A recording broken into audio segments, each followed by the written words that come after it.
Hello everyone, আমি professional makeup artist Rima পল। তোমাদের সাথে কখনো আমার মেকআপ নিয়ে শেয়ার করা হয়নি, মেকআপ দেখানো হয়নি। সো আমি আজকে তোমাদের সামনে একটা মেকআপ নিয়ে চলে এসেছি। এটা আমার রিয়েল ব্রাইড ছিল, রিসেপশন ব্রাইড ছিল। সো এটা আমার বুকিং ছিল হচ্ছে বেহালার অনেকটা দূরে। সো আমি চলে যাই সেখানে, আর আমার উপর ট্রাস্ট করে ব্রাইড একেবারেই ছেড়ে দিয়েছিল যে তুমি তোমার মতো করে মেকআপ করো। তো আমি তাকে আমার মতো করে সাজিয়েছিলাম। এখানে দেখতেই পাচ্ছ শাশুড়ি কতটা খুশি, তার বৌমাকে এত সুন্দর দেখতে লাগছে দেখে। আর ওখানে আমি প্রচুর প্রচুর প্রশংসা পেয়েছি, প্রচুর ভালোবাসা পেয়েছি। এইভাবেই তোমরা আমাকে আমার এই প্রফেশনটাকে ভালোবাসা দিও।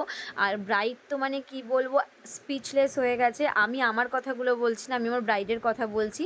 সেই ক্লিপগুলো আমার নেওয়া হয়নি, কারণ এতটা আমি এক্সাইটেড ছিলাম যে আমার মেকআপকে এত সুন্দর করে সবাই বলেছে, তো আমি সেই সময় মোমেন্টগুলো ক্যাপচার করতে ভুলে গেছি। সেটা ব্রাইডের মুখ দেখেই বুঝতে পারছো যে ব্রাইড কতটা হ্যাপি, কতটা হ্যাপি। সো তোমাদের যদি কারোর এরকম আমার মেকআপ পছন্দ হয়ে থাকে তো অবশ্যই আমার সাথে কন্ট্যাক্ট করো। আমি তোমাদের আমার কন্ট্যাক্ট নাম্বার দিয়ে দেবো। এখানে ব্রাইডের রিভিউটা দেখো, রিভিউটা দেখে নাও যে ব্রাইড কি বলছে। তার প্রচণ্ড ভালো লেগেছে, তার মুখের হাসি দেখেই বুঝতে পারছো।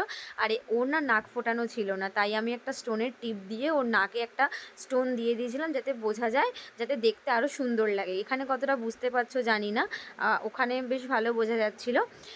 চলো টাটা, আবার আমি কোনো নেক্সট মেকআপ নিয়ে তোমাদের সামনে আসবো। তোমরা এইভাবে আমার পাশে থেকো, আমাকে সাপোর্ট করো। আর আগামী দিনগুলোতে যাতে আমি আরও ভালো ভালো কাজ করতে পারি, তার জন্য তোমরা আমাকে সাপোর্ট করো।